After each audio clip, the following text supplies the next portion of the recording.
Vous êtes-vous déjà demandé si la façon dont vous vous lavez pourrait effectivement raccourcir votre vie en vieillissant? Cela peut paraître étrange, mais la vérité est qu'après un certain âge, la manière dont nous nous lavons compte plus que ce que la plupart des gens réalisent. Se laver, ce n'est pas seulement une question de propreté. Il s'agit de protéger votre peau, préserver votre énergie, éviter les blessures et même soutenir votre cœur et votre système immunitaire. Mais trop de gens s'en tiennent aux mêmes habitudes qu'ils avaient lorsqu'ils étaient plus jeunes, sans réaliser que ce qui fonctionnait bien autrefois pourrait maintenant faire plus de mal que de bien. Dans cette vidéo, nous allons explorer 5 habitudes de toilette courantes que les personnes âgées devraient abandonner si elles veulent vivre plus longtemps et en meilleure santé. Ce ne sont pas des idées dramatiques ou compliquées. En fait, c'est ce qui les rend faciles à ignorer. Mais les personnes qui prêtent attention à ces petits choix quotidiens se sentent souvent mieux, restent indépendantes plus longtemps et réduisent leur risque de problèmes graves plus tard. Vous pourriez être surpris par ce que vous allez apprendre. Quelque chose d'aussi simple que la température de votre eau ou la façon dont vous bougez sous la douche pourrait silencieusement stresser votre corps. Mais la bonne nouvelle, c'est qu'une fois que vous savez à quoi faire attention, vous pouvez commencer à faire des choix plus judicieux, dès aujourd'hui. Alors restez avec moi pour découvrir les 5 points. Ne sautez pas d'étape. Ne pensez pas que cela ne vous concerne pas, parce que parfois, la clé d'une vie plus longue ne se trouve pas dans le cabinet d'un médecin. Elle réside dans les habitudes quotidiennes que vous remarquez à peine. Commençons. Se lave avec de l'eau trop chaude. La plupart des gens ne réfléchissent pas à 2 fois à la température de leur bain ou de leur douche. Un bain chaud est réconfortant, surtout par temps froid ou lorsque vos articulations sont douloureuses. Mais en vieillissant, cette même eau chaude qui semblait si apaisante peut commencer à nous nuire, et c'est pourquoi c'est la première habitude à abandonner si vous voulez rester en bonne santé et vivre plus longtemps. Lorsque l'eau est trop chaude, elle élimine les huiles naturelles qui protègent la peau, la laissant sèche, sujette aux démangeaisons et aux crevasses. Et pour les personnes âgées, la peau sèche n'est pas seulement inconfortable. C'est une porte d'entrée pour les infections, l'inflammation et les plaies qui guérissent plus lentement. Prenons l'exemple de Gary et Harold, tous deux âgés de 73 ans. Gary a toujours aimé les longues douches chaudes. Il augmente la température de l'eau, reste dessous jusqu'à ce que le miroir s'embue et sort détendu. Harold, en revanche, a commencé à remarquer que sa peau était tendue et irritée après sa routine matinale. Il a consulté son médecin qui lui a conseillé de baisser légèrement la température de l'eau et de s'hydrater juste après s'être lavé. En 2 semaines, sa peau s'est calmée. Il a cessé de se gratter pendant son sommeil. Ah ça! Ce que Gary n'avait pas réalisé, c'est que ces douches chaudes qu'il aimait tant endommageaient lentement sa barrière cutanée, le rendant plus vulnérable aux petites coupures et aux infections bactériennes que son système immunitaire mettait plus de temps à combattre. Mais il ne s'agit pas seulement de la peau. L'eau chaude dilate également vos vaisseaux sanguins, ce qui peut sembler bénéfique, mais chez certaines personnes, cela peut provoquer une chute rapide de la tension artérielle, entraînant des étourdissements ou même un évanouissement. Et pour les seniors ayant des problèmes cardiaques, les changements brusques de température peuvent exercer une pression supplémentaire sur le système cardiovasculaire. Vous ne le remarquerez peut-être pas tout de suite, mais avec le temps, ces stress répétés peuvent avoir des conséquences. Ce n'est pas sans raison que les hôpitaux et les maisons de retraite recommandent une eau tiède et non chaude pour la toilette. L'eau tiède détend toujours les muscles, reste agréable, mais ne déshydrate pas la peau et ne choque pas l'organisme. Vous pouvez vérifier simplement en regardant si votre peau devient rouge pendant ou après la douche. Si c'est le cas, votre eau est trop chaude. Faire ce changement ne signifie pas sacrifier le confort. Cela signifie ajuster vos habitudes pour qu'elles fonctionnent avec votre corps vieillissant et non contre lui. Alors la prochaine fois que vous entrez dans la douche, faites une pause un instant. Sentez l'eau? Est-elle chaude parce que c'est agréable ou parce que c'est devenu une habitude? Un petit ajustement aujourd'hui pourrait signifier moins de problèmes de peau, une meilleure circulation et un avenir plus long et plus sûr. Se laver trop fréquemment. Il existe une idée bien ancrée selon laquelle se laver tous les jours fait partie intégrante de la propreté, du respect et d'une bonne présentation. Et pendant la majeure partie de notre vie, cette routine pouvait sembler parfaitement logique, surtout lorsque nous travaillions, nous déplacions ou transpirions pendant de longues heures d'activité physique. Mais après 60 ou 70 ans, la peau change. La production de sébum ralentit. La couche externe de la peau devient plus fine, plus fragile et moins capable de retenir l'hydratation. C'est pourquoi la deuxième habitude à abandonner est de se laver trop souvent, surtout si vous le faites quotidiennement sans tenir compte de l'état de votre peau. Prenons Alice et Linda, toutes deux approchant les 80 ans. Alice a suivi la même routine depuis ses 20 ans, douche matinale, sans exception. Même lorsqu'elle a commencé à passer plus de temps à la maison et à moins transpirer, elle a continué. Elle pensait que cela la gardait fraîche et en bonne santé. Linda, quant à elle, a remarqué que sa peau devenait tendue et squameuse le soir. Son dermatologue lui a expliqué que les douches quotidiennes, surtout en savonnant chaque partie du corps, éliminaient les huiles protectrices et asséchaient sa peau. Linda a donc réduit la fréquence à 1 jour sur 2 et s'est concentrée sur un nettoyage doux des zones clés. Sa peau s'est apaisée.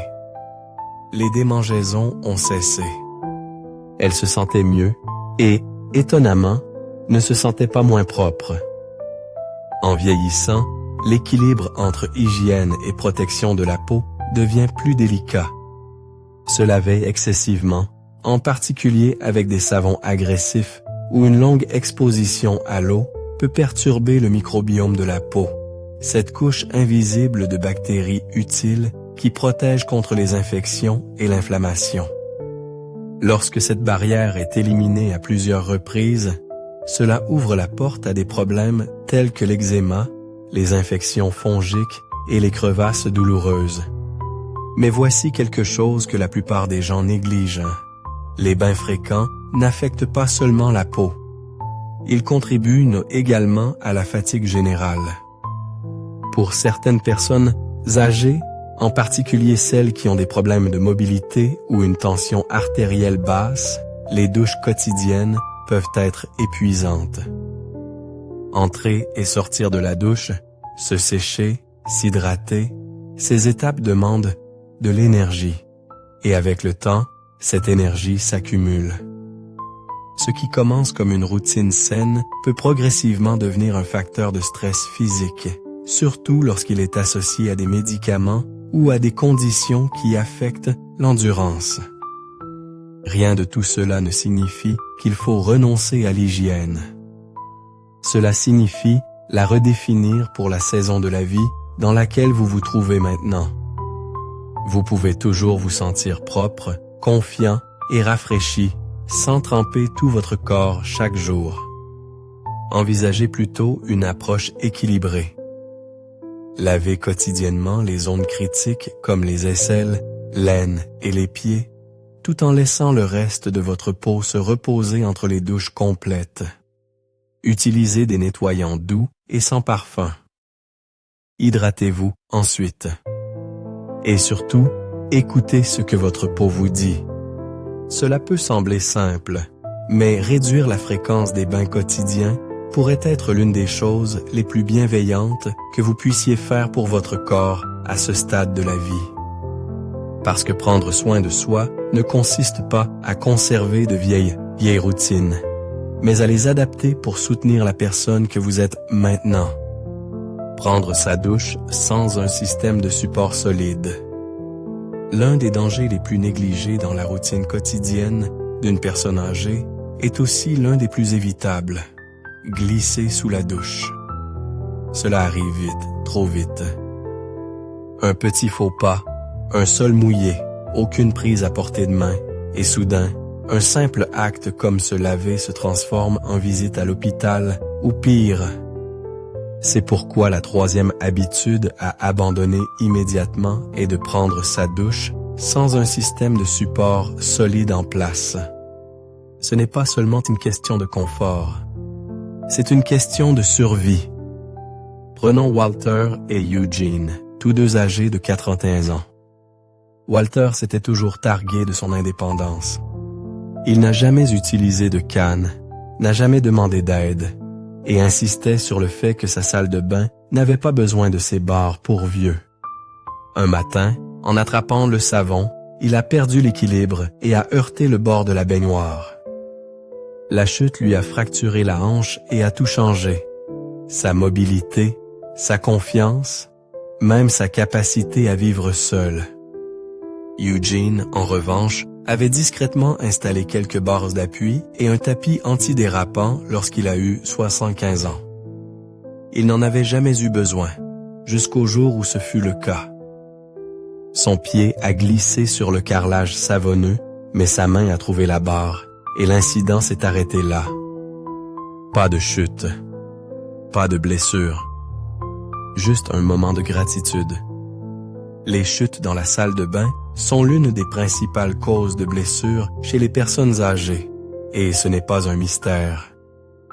Surface mouillée, sol savonneux, espace limité et la nécessité de se pencher ou de se tourner font de la douche l'un des endroits les plus risqués de la maison. Ajoutez à cela des temps de réaction plus lents, des changements d'équilibre et des médicaments qui peuvent pas provoquer des étourdissements, et vous avez une tempête parfaite. Ce qui est navrant, c'est le nombre de personnes qui retardent ces changements par fierté.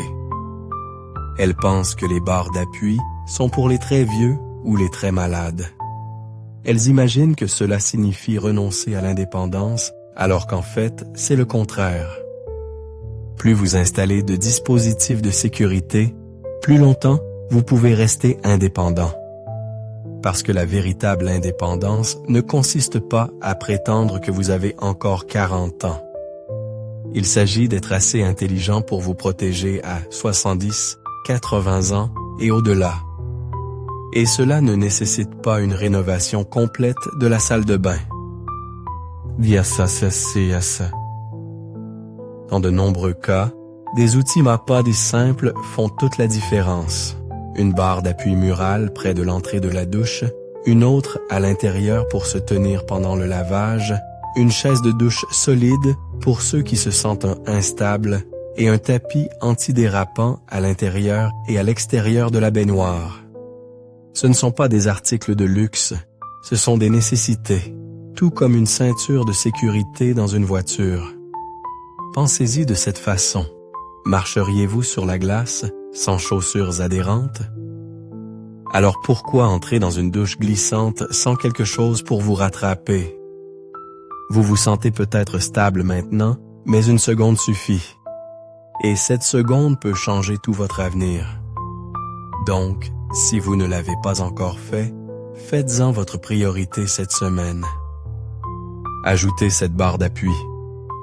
Remplacez ce tapis usé. Parlez-en à vos enfants ou à un voisin si vous avez besoin d'aide pour l'installation. Parce que la chose la plus intelligente que vous puissiez faire pour votre santé aujourd'hui n'est peut-être pas une autre vitamine ou un rendez-vous chez le médecin. Ce pourrait être simplement de rendre votre salle de bain plus sûre. Une petite correction à la fois. Ignorez les changements de la peau pendant la toilette. Se laver n'est pas juste une routine, C'est l'une des meilleures occasions que vous avez de faire le point sur votre corps.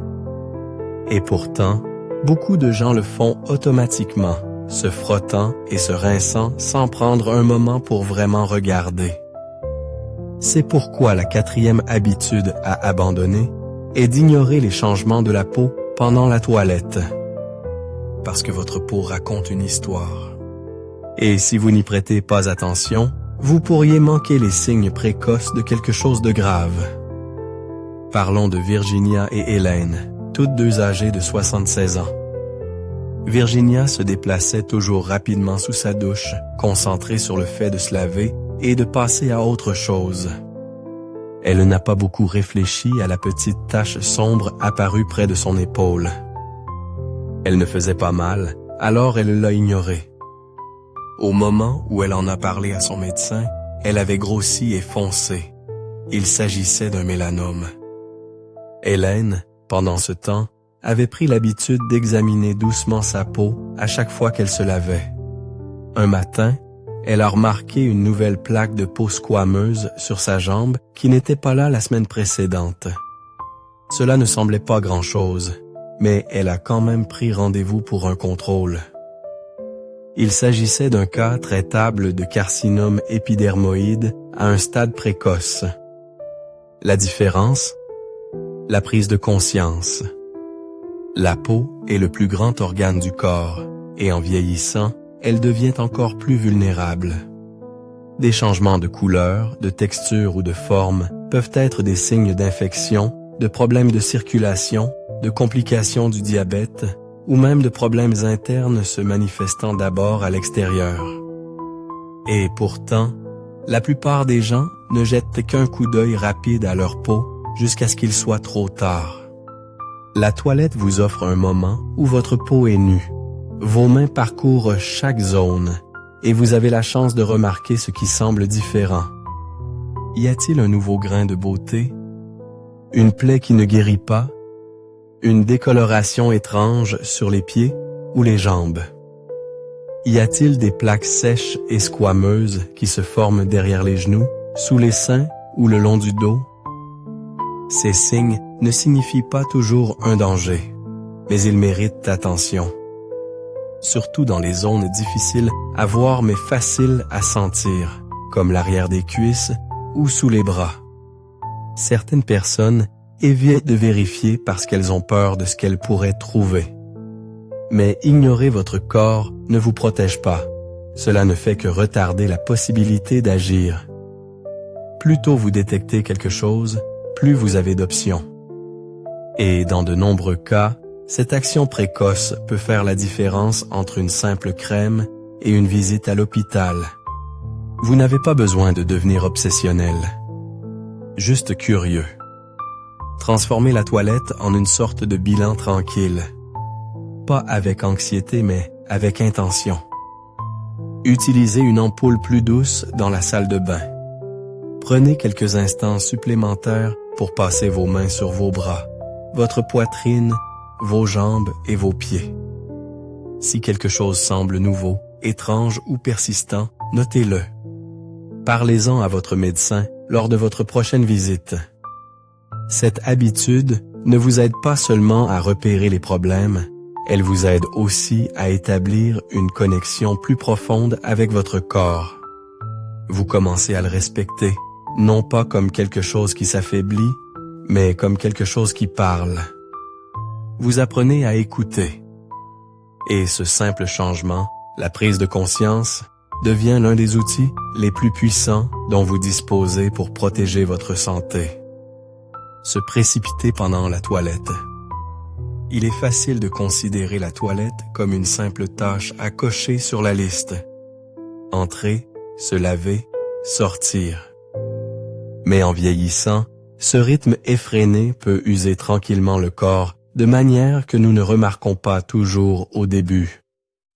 C'est pourquoi la 5e habitude à abandonner est de vous précipiter pendant votre bain ou votre douche. Non seulement parce que cela vous prive d'un moment de paix, mais parce que cela peut mettre votre corps sous un stress inattendu. Prenons Raymond et Thomas, tous deux âgés de 80 ans. Raymond se déplace rapidement par habitude. Il saute sous la douche, se frotte vite et termine en moins de 5 minutes. Un matin, il est sorti trop vite, a ressenti une vague d'étourdissement et a dû se rattraper contre le mur. Thomas, cependant, avait commencé à tout ralentir. Après une légère chute l'année dernière, il a changé sa façon d'aborder la toilette. Il laisse maintenant couler l'eau un peu plus longtemps pour réchauffer la pièce, s'assoit pour une partie du processus et prend de profondes inspirations entre chaque étape. Ce qui était autrefois une tâche ressemble maintenant à un rituel quotidien tranquille et il n'a plus eu de problème depuis. Quand vous vous précipitez, vous êtes plus susceptible de faire des mouvements brusques, de vous pencher trop vite, de tourner rapidement sur un sol mouillé ou de sauter des étapes importantes comme bien sécher vos pieds ou appliquer une lotion pour prévenir les crevasses. Ces petites omissions peuvent ne pas sembler importantes, mais avec le temps, elles s'additionnent. Un muscle froissé, un pas glissant, un quasi-accident qui aurait pu être un événement majeur. Mais il ne s'agit pas seulement d'accident. Se précipiter met la pression sur votre système cardiovasculaire. Lorsque vous passez rapidement de l'eau chaude à l'air frais, vos vaisseaux sanguins se contractent rapidement. Votre rythme cardiaque peut s'accélérer. Pour certains, cela ne provoque que de légers étourdissements. Mais pour d'autres, en particulier ceux qui ont des problèmes de tension artérielle ou des soucis cardiaques, cela peut être risqué. Vous ne ressentirez peut-être pas l'effet immédiatement, mais avec le temps, ces petits chocs s'accumulent. La solution est simple, mais elle demande de l'intention. Au lieu de traiter la toilette comme une corvée, traitez-la comme une conversation avec votre corps. Donnez-vous du temps. Asseyez-vous si nécessaire. Respirez profondément. Bougez lentement. Laissez l'eau couler sur votre dos et prenez un moment pour apprécier ce qu'elle fait. Détendre vos muscles, réchauffer vos articulations et vous offrir une remise à zéro. Parce qu'à ce stade de la vie, le rythme de vos actions compte plus que jamais. Ralentir ne signifie pas abandonner. Cela signifie vous donner la chance de traverser votre journée avec soin. Et ce soin se transforme en résilience, en stabilité, en longévité. Maintenant que vous avez entendu parler de ces 5 habitudes, prenez un moment tranquille pour réfléchir. Laquelle reconnaissez-vous dans votre propre routine? Vous lavez-vous avec de l'eau trop chaude, trop souvent, en oubliant les dispositifs de sécurité, en vous précipitant ou simplement en ne remarquant pas ce que votre peau essaie de vous dire? Aucune de ces habitudes ne part d'une mauvaise intention. Elles viennent de l'habitude, de la façon dont nous vivions avant, de la manière dont nous avons été élevés, mais ce n'est pas parce que quelque chose fonctionnait pour nous à 30 ou 40 ans que cela nous sert encore aujourd'hui. La vérité est que chaque étape de la vie requiert une nouvelle forme de sagesse. Et une partie de cette sagesse consiste à savoir quand s'adapter. Non pas par peur, mais par respect pour votre corps, votre sécurité et votre avenir. La toilette peut sembler une petite partie de votre journée, mais elle est puissante. Elle le touche votre peau, votre circulation, votre énergie et même votre sentiment de dignité. Elle peut être un risque ou un moment de guérison. La différence réside dans la façon dont vous l'abordez. Donc, si vous vous êtes reconnu dans l'une de ces 5 habitudes, ne vous jugez pas. Remarquez simplement. Et puis, petit à petit, commencez à changer. Baissez la température de l'eau de quelques degrés. Sautez une douche non nécessaire. Ajoutez cette barre d'appui ou cette chaise. Ralentissez. Et écoutez, pas seulement l'eau, mais la voix tranquille en vous qui sait quand quelque chose doit changer. Parce que prendre soin de vous à ce stade de la vie ne consiste pas à s'accrocher à la jeunesse, mais à honorer où vous en êtes et à choisir, chaque jour, de vivre avec plus d'intention, plus de soin, plus de respect de soi.